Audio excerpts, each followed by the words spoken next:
Hello friends, welcome you all. आज मैं आपके लिए जो वीडियो लेकर आ रहा हूं, देखिए बहुत इंपॉर्टेंट ये वीडियो होने वाला है। बहुत सारी लर्निंग्स इस वीडियो के माध्यम से आपको मिलने वाली है, क्योंकि साइड में अगर आप जो चार्ट देख रहे हो ना, उसको देख के मैं कहूँगा आपको इतनी लर्निंग्स मिलने वाली है, अपने आप में आप समझ जरूर गए होंगे। लेकिन इस वीडियो के माध्यम से बारीकियां देखेंगे, समझेंगे, लेकिन स्टॉक को कैसे समझा जाए भागने से पहले। और दूसरा, risk risk management is the key हम बार बार कहते हैं। तो चलिए डिटेल में समझते हैं। और आगे बढ़ने से पहले मैं आपको बता दूंगा, आपने अब तक चैनल को सब्सक्राइब नहीं किया तो जल्दी से सब्सक्राइब कर ले, बेल आइकन को प्रेस कर ले, जिससे आपको नोटिफिकेशन आती रहेगी। और प्राइस एक्शन सीखने के लिए आप ज्वाइन कर सकते हो मेंबरशिप ज्वाइन बटन पे क्लिक करके। आज का एग्जांपल है एस चांद एंड कंपनी। देखिए, इसकी किताबें, एजुकेशनल बुक्स बहुत सारे लोगों ने पढ़ी होंगी, स्कूल की या हायर एकेडमिक की बुक्स जो हैं, ये वही बुक्स वाला स्टॉक है। लेकिन हम देखिए इन बुक्स से तो बहुत कुछ सीखे ही सीखे, लेकिन इस स्टॉक के इस प्राइस एक्शन के माध्यम से भी बहुत कुछ सीखने वाले हैं। ये वीकली का चार्ट है, जरा ध्यान दीजिए। मैं उससे पहले आपको मंथली के चार्ट की तरफ लेके जाऊंगा। आपको हमेशा कहा जाता है, जब भी प्राइस एक्शन कहीं पे स्टैब्लिश हो रहा है, एकुमुलेशन चल रही है, तो उसको समझने की कोशिश कीजिए। अगर आपको मंथली का करेक्शन है वहां पे नहीं समझ में आ रहा है, तो थोड़ा और छोटा टाइम फ्रेम पे जाइए और समझिए। मतलब माइक्रोस्कोपिक व्यू में कहूंगा। अब आप सोचोगे, देखोगे यहाँ पे, अब ध्यान से देखना। एकुमुलेशन की हम बार बार बात करते हैं, इसलिए मैंने यहाँ पे क्लियरली मूविंग एवरेज सारी हटा दी है, 200 SMA की लाइन रखी हुई है। एकुमुलेशन जब भी होता है तो मैंने आपको बार बार कहा है, अगर कोई बड़ा प्लेयर किसी भी स्टॉक में खरीदारी कर रहा है, तो बड़ा प्लेयर खरीदारी कर रहा है तो वो बड़ा वॉल्यूम आपको दिखाएगा। यही सबसे बेहतरीन पहचान होती है एकुमुलेशन की। ये बड़ा प्लेयर अगर कहीं पे एक्टिव हो रहा है तो वो छुपाए नहीं छुपता है, बस आपको देखने की जरूरत होती है। आपको बस एक माइक्रोस्कोप लगाना पड़ता है वॉल्यूम वाला। आप देख सकते हो कितने बड़े बड़े वॉल्यूम्स बने।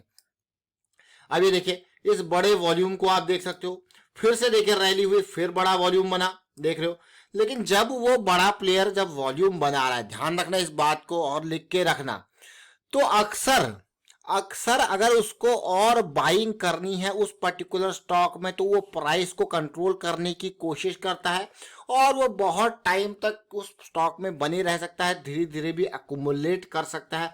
और जैसा कि आप इस स्टॉक में देख पा रहे हो, देखिए इन मूव्स को देख के आप समझ रहे हो कि धीरे धीरे वॉल्यूम बन रहा है और हल्के हल्के प्राइस में सेलिंग हो रही है, हल्के हल्के मतलब कम वॉल्यूम के साथ। अब पूरी एक्युमुलेशन जोन के दौरान आप देख रहे हो धीरे धीरे क्या हो रहा है।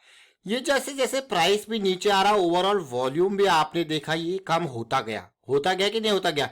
लेकिन जब भी प्राइस राइज हुआ एक बड़े वॉल्यूम के साथ हुआ, यहां आके वॉल्यूम बिल्कुल खत्म हो गया। अब जैसे वॉल्यूम खत्म हो गया तब तक तो ठीक है और प्राइस भी डिप हो रहा है, लेकिन इसमें सबसे इंपॉर्टेंट सीखने वाली बात है कि वॉल्यूम अगर किसी प्लेयर जो एक्टिव हो रहा है, तो आप देखोगे कि जो गिरता हुआ वॉल्यूम है वो एक्टिव होगा कहीं ना कहीं पे। तो जैसे ये वॉल्यूम एक्टिव यहाँ पे हुआ, ये कैंडल आप देख लीजिए, अगर आप स्ट्रेट लाइन में ड्रॉ करूँ देख सकते हो। अब आप ये देखिए, ये वॉल्यूम यहाँ पे एक्टिव हुआ, आप सोच रहे होंगे कि रैली आ गई, लेकिन इसको समझने से पहले आपको ये जो ब्रेकआउट एरिया है ये यहाँ पे समझना पड़ेगा।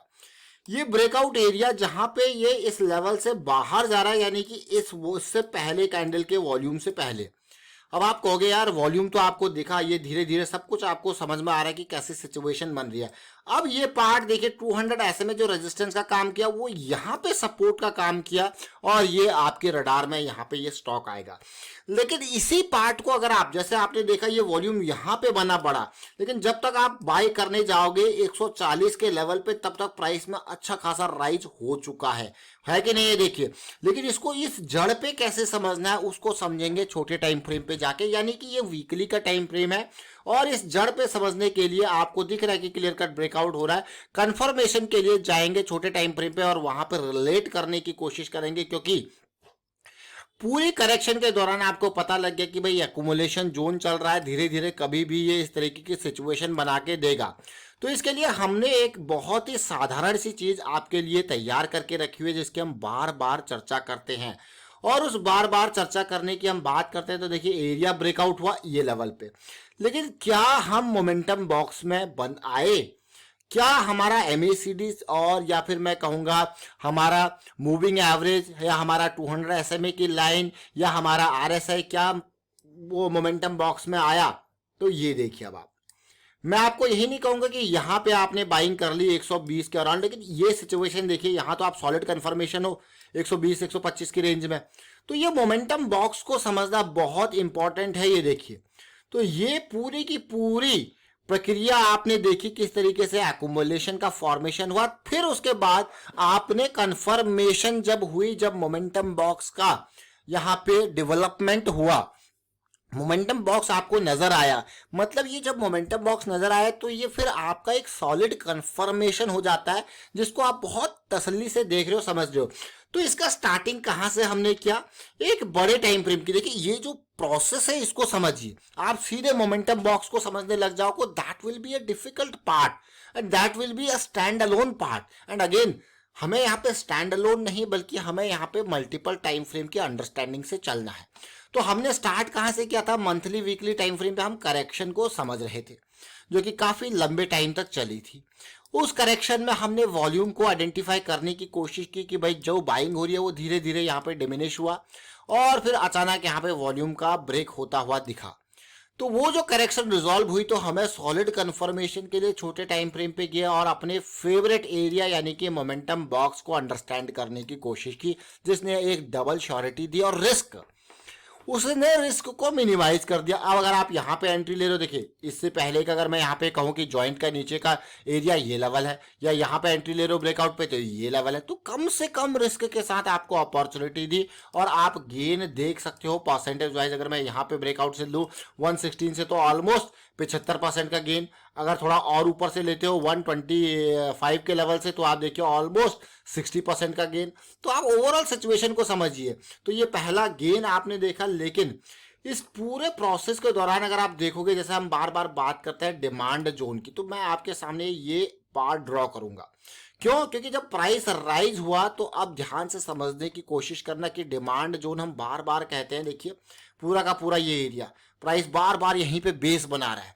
तो बेस बना रहा है तो खरीद नहीं लेना है, बेस बना रहा है तो इंतजार करना है, ट्रैक में रख देना स्टॉक को, अब आएगा मजबूती से। तो आपने देखा होगा किस तरीके से पिछले 2-3 महीनों में, ज्यादा पुराने डेटा पे नहीं जाऊंगा, 2-3 महीनों में आपने देखा होगा पेपर इंडस्ट्री के स्टॉक्स पे हमने फोकस किया था, किस तरीके से वहां पर रैली मोमेंटम आने से पहले इन्हीं बेस लेवल पे मोमेंटम बॉक्स की अंडरस्टैंडिंग से, चाहे वो वेस्ट कोस्ट पेपर हो, शशाय पेपर हो, आंध्रा पेपर हो, जेके पेपर हो, आपने खुद समझे उन स्टॉक्स को और एग्जाम कमेंट्स के थ्रू आपने बताया। देखिए हमने तो चलिए एक बेसिक जेनरिक वीडियो था, लेकिन आपने उनका एग्जाम्पल बताया कि हाँ आंध्रा पेपर भागेगा, ये भागेगा, ऑटो सेक्टर के स्टॉक्स को आपने देखा। उसके अलावा अगर आप देखोगे यहाँ पे होटल सेक्टर के स्टॉक, जिसमें ताज जीबी की, EIH associated hotel, lemon tree hotel, बहुत सारे होटल सेक्टर के स्टॉक्स थे, कैसे उन्होंने मोमेंटम बॉक्स बनाया और फिर रैली आपको दी।